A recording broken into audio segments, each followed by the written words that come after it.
ណែជីវ័នលេងមកកែងស្អាតណាពុកម៉ែបងប្អូនបាទមកថ្ងៃនេះគឺកាចតែម្ដងកូនសិស្សលោកគ្រូរីគីទប់មិនជាប់ទេវងវែងស្មារតីពុកម៉ែបងប្អូនមកទស្សនានៅវីដេអូពេញដល់គ្នាញាក់សាច់ឲ្យគូនេះ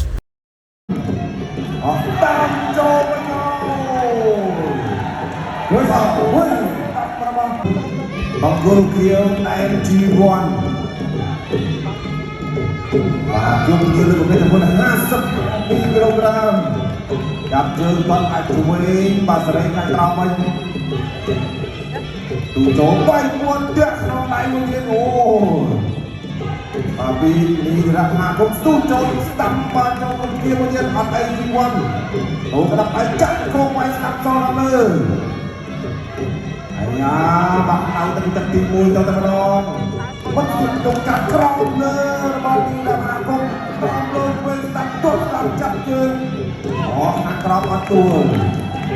អូយបាទនេះរកថាគុំលេងគុំប៉ុន្តែជីវ័នអាចទៅរឹងដែរបាទរឹងដែរបានជឿគិតថាបាត់ពិសោធន៍20ដង10ដងឡើងនេះបាទគុំបានមកយើងបានថ្ងៃណាដល់មកបានចាក់ចូលស្ដាប់ទៀតអូដល់ដើរចូលទៅធ្វើសរបស់ជីវ័នអូកំដាប់អីបាទបច្រាស់គ្នាស្ដាប់ចូលស្ដាប់ខោស្ដាប់លំផុតចាក់ទៅគុំមួយដងហើយខាងក្រោមអាចជួយបានលើហើយទៅទៀតមកគុំតែវិញស្ដាប់ប្រវត្តិជីវ័នពីគាត់សោកស្ដាប់វិញមកគុំតែក្រានចិត្តតែដល់ចូលបីក្រានក្រោមបាត់បង់ពោះ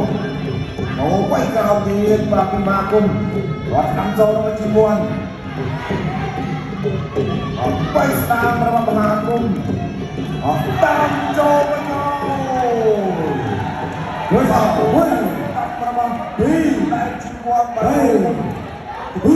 ទបាទប្រាំវណ្ណាគុំប្រាំមួយវិញស្ដាប់ដីប្រាំពីរប្រាំបីបុកបន្តកាត់គឺឥឡូវគឺគាត់ចាប់ដល់ចំដាច់ទៅលើមហាគុំមកដល់ចូលមិនដៃសាប់បាត់វិញវាយកដៃដោកែបងដោកែឡងចាប់ដាច់ក្នុងទៀតបាទមហាគុំយកតាក់តាមនៅក្នុងដៃចាប់ទៅតាមចាប់ទៅសងតាមនៅកោសាបាទកំដៅឡើងតែខ្លាំងបាទមួយដៃគុំជាប់បាត់ទៅដល់ខ្លាំងអរគោអាចរៀបចំខ្លួនអត់ទេចូលដៃទៅមួយសោបាទដៃទៅពីជាង20នាទីមហាប្រាំបាទអាចប្រាំមួយបានដៃបានអត់ប្រាំពីរប្រាំបីប្រាំ4ដល់បាទមិនអាចបាទប្រមូលអារម្មណ៍បានវិញទេ